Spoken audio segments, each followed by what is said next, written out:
Like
isn't just about living, it's also about surviving. Not just in the woods, not in some horror movie, but in moments that you least expect to ever happen. Let's take a look at how to survive real-world things.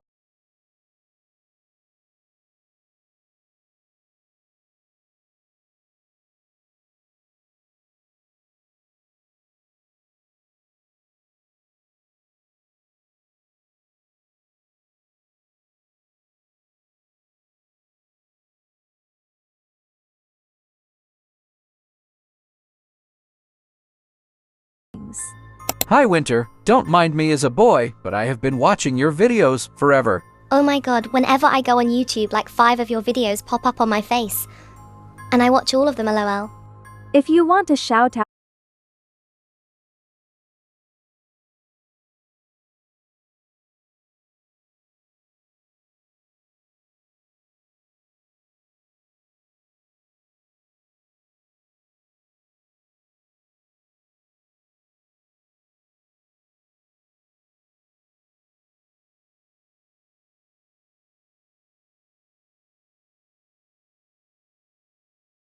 make sure to like and subscribe, and comment something in my Roblox group. Have you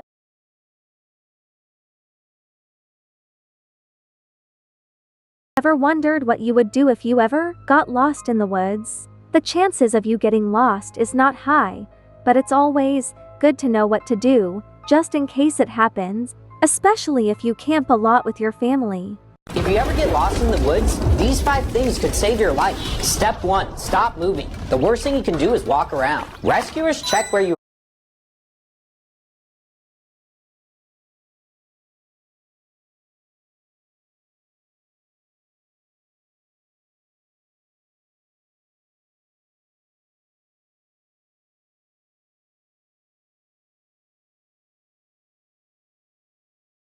were last seen, not where you might have gone. That's so true, and plus, moving around gets you more lost, which makes it harder to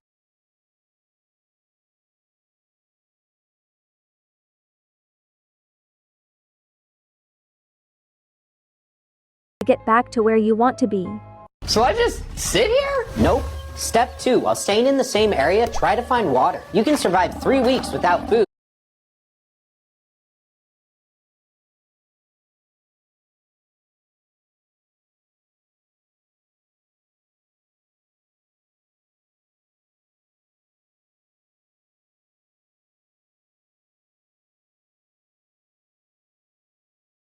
But without water, you can only survive 3 days. Bro, every time I would ask to get a drink of water in class, my teacher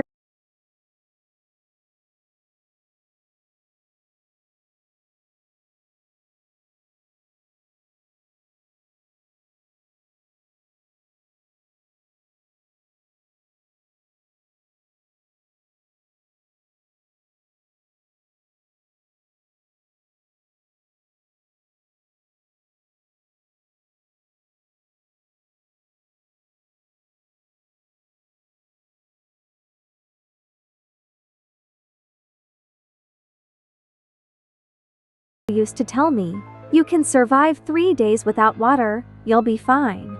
Like, boy, I just want a little bit of water, I'm thirsty. He didn't want me out of class cause he thought I'll wander the halls and talk to my friends in the hallway. He wasn't wrong. Hold up, don't drink it like that. What do you mean? You need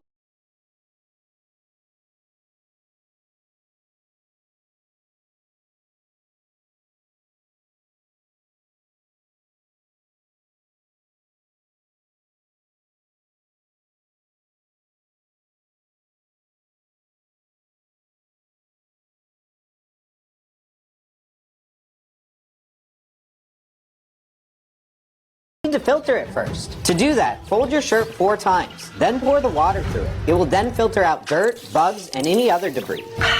Tastes like Fiji water. Imagine if your shirt is dirty though. Great, now move on to step 3, signal for help. How about this? You're better off using the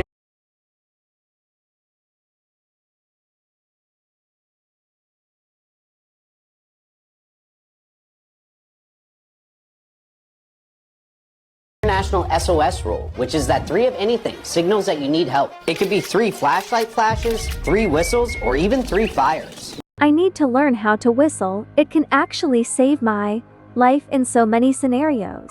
Next is step 4.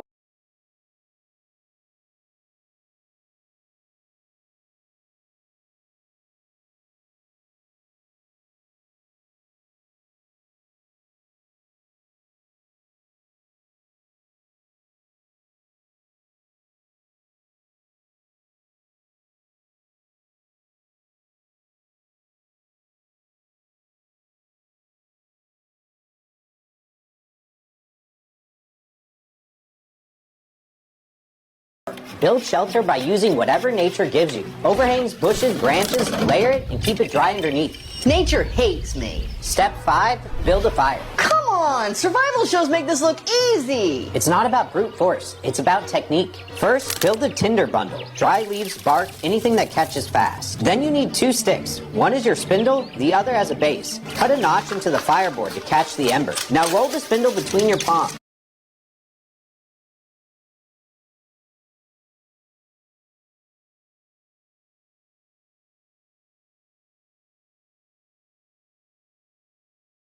Fast and steady. The heat from friction creates a tiny coal at the base. When you see smoke, don't panic. Gently tap the ember into the tinder. Okay, now I feel like Bear Grylls. Fire keeps you warm, boils water, and most importantly, makes you visible to rescuers. We got a visual, a small fire, and a giant message that says subscribe. Imagine camping, and then you get lost and then you have to build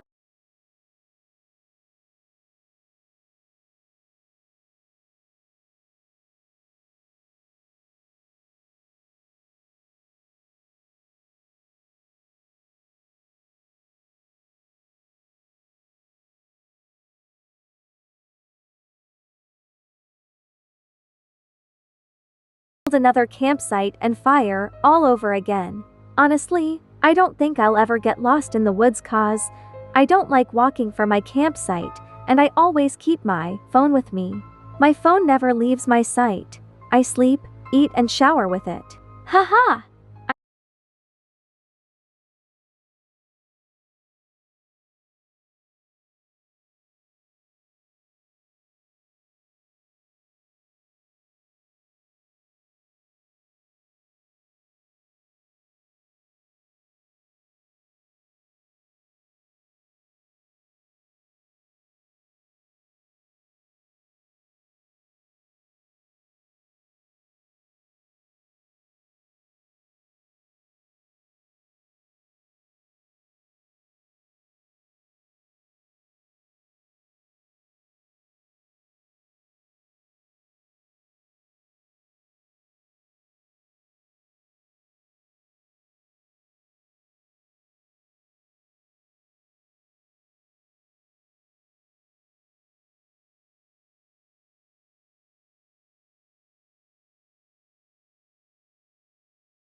Just kidding. If you ever drove a car or have been in a moving car before,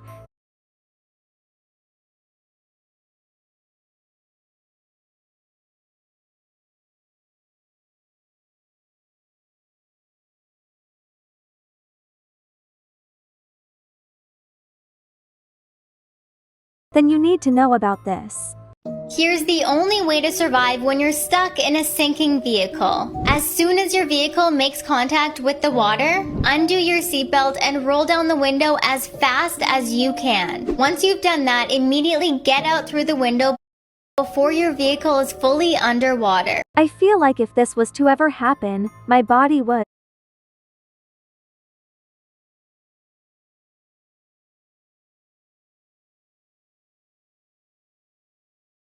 freeze from shock.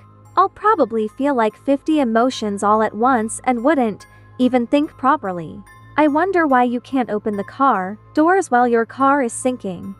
You won't be able to open your door because of the force of the water pressing from the outside. If your window won't roll down, you need to break it. You can use a heavy object like a hammer, or you can buy a special car window breaking tool online that you can keep in your vehicle. But if you don't have anything in your vehicle, you can use the removable headrest and hit the window with the metal prongs. If you still can't get out through the window, wait until your vehicle is fully underwater so the pressure inside and outside is equal. Then, with the small amount of air left in your vehicle, take a deep breath, open the door, and follow the air bubbles to the surface. Yeah, honestly, it's better to take action than no action in this situation.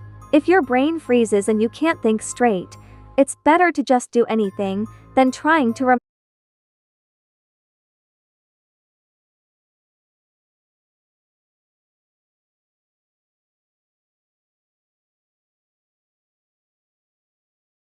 remember the survival tips. The chances of the vehicle you're in somehow being in water is little to none unless the driver is drunk driving, which should never be a case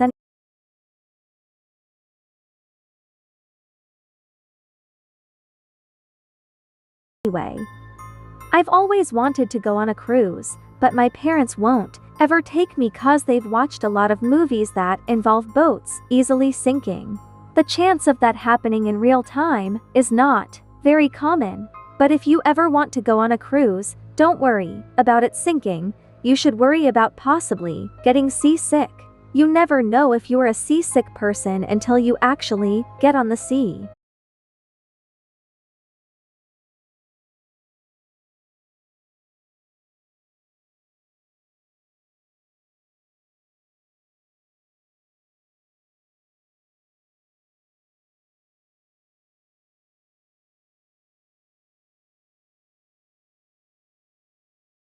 If you were ever on a cruise ship that started sinking, this is what you would need to do in order to survive. Wherever you are, you need to get onto the deck immediately.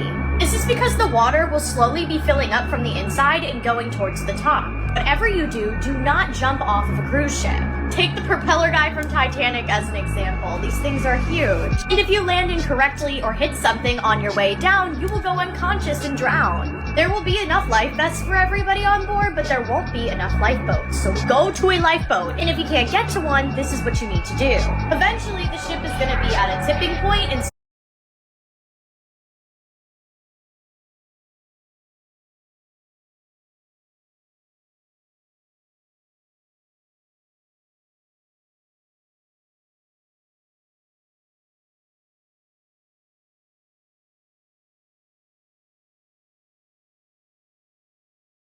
start going down. The boat's gonna go down vertically, so you wanna make sure you're holding on to something as you go down. I wonder why the boat goes down vertically. Also feel bad for the people who can't get on a lifeboat. And that's when you plan on jumping, so you don't go down with the ship. And you have to wait until you're close enough to water.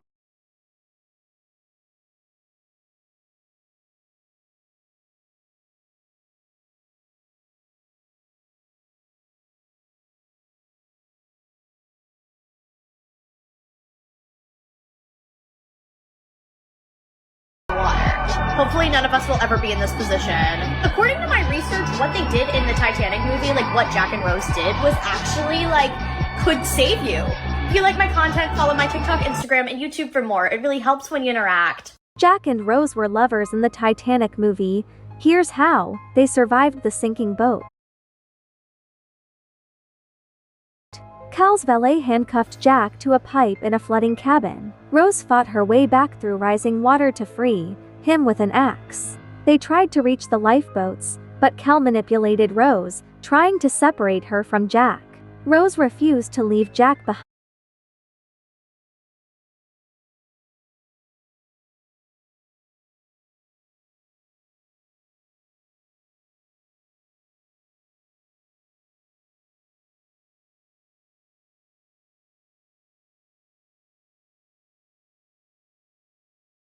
Even though women and children were being given priority. As the ship tilted and split apart, they clung to the stern. Jack told Rose to never give up, to keep living, and to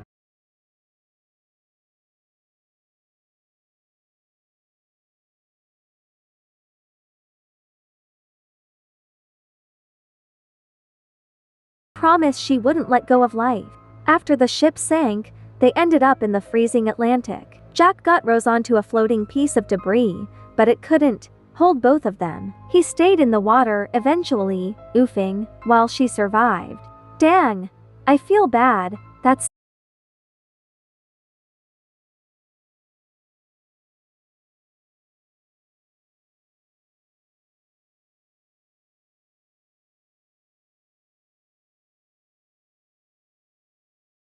so sad. Growing up, I used to be fascinated on how tornadoes and other natural disasters worked. So it's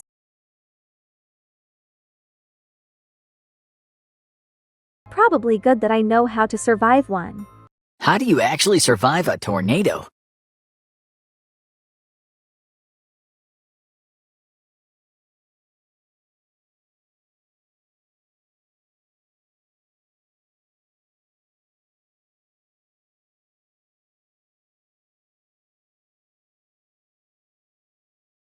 It depends on whether you're inside or outside, and what works in one scenario could be fatal in the other. If you're inside, you want to go to a basement or an inside room on the lowest level. You want to avoid any room with windows. Not only do you have to worry about flying glass, but a strong tornado could pull someone right out a shattered window. Find something sturdy to hide under, like a table, cover your body with a mattress or a heavy blanket, and protect your head. Also, a mobile home doesn't work for this because tornadoes can be strong enough to carry them away.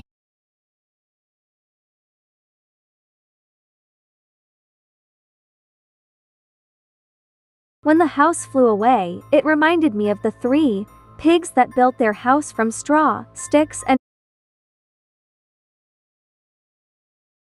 bricks. I don't think you guys have heard of that before. It's a story they taught in school years ago. But what if you're outside? If you're in the car, don't try to outrun the tornado. The tornado will always win. If you can't find shelter, look for a low-lying area like a ditch. Lie down and cover your head with your arms.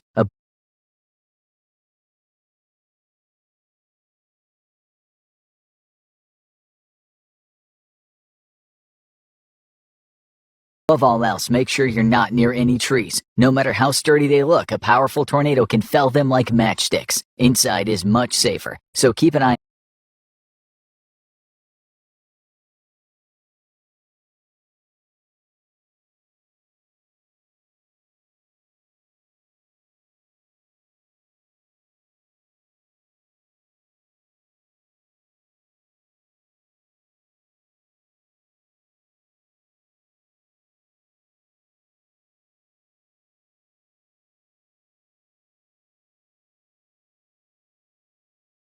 out for signs of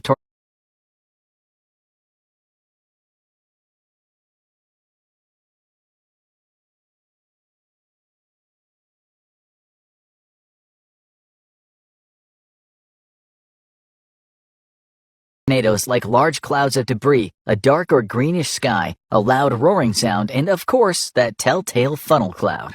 So basically, if you're outside during a tornado,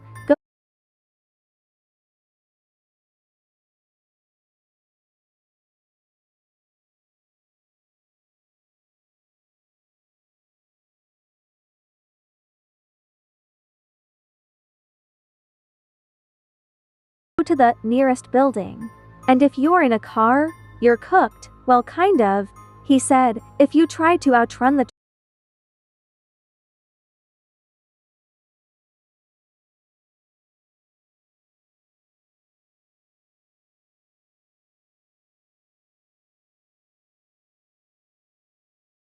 tornado, you won't win. But you should still drive your vehicle to the nearest building. Random facts that can save your life. Facts will definitely save your life. If you're ever alone anywhere,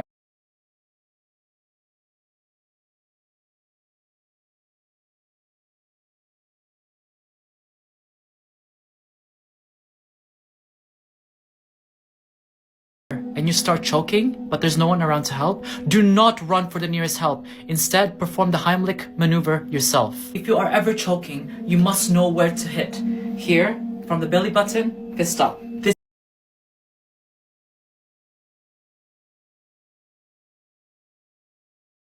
is where you should aim, right here. Perform the Heimlich maneuver yourself by bending over anything that is horizontal, or you can